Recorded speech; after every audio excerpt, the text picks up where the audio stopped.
Il y a suffisamment de sang pour toutes les générations. Oui, il ne finira pas.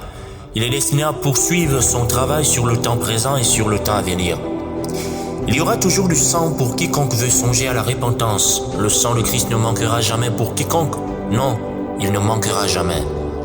Il est plus puissant que le degré de nos fautes. Il est plus puissant que nos crimes. Aucun acte aussi meurtrier, abominable et ignoble soit-il n'est trop grand pour tester les limites de l'efficacité de ce sang.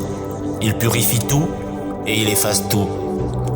Lorsque Jean est ravi en esprit dans le ciel, il voit un agneau immolé, mais sauf que cet agneau est vivant. Comment un animal égorgé peut-il vivre? En réalité, il a vaincu la mort. L'agneau est vivant. C'est la garantie du caractère permanent du sang frais.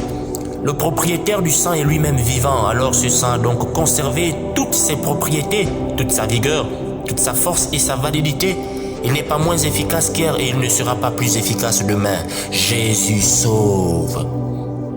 Le sang de Jésus qui a coulé depuis est toujours opérationnel pour opérer efficacement, pour sauver, pour faire le travail complet sur tous les vivants.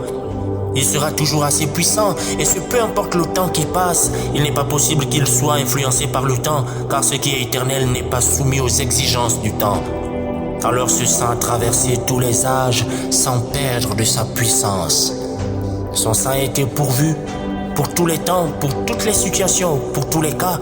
La réponse de Dieu face à tout type de malédiction et de condamnation a été abondamment pourvue.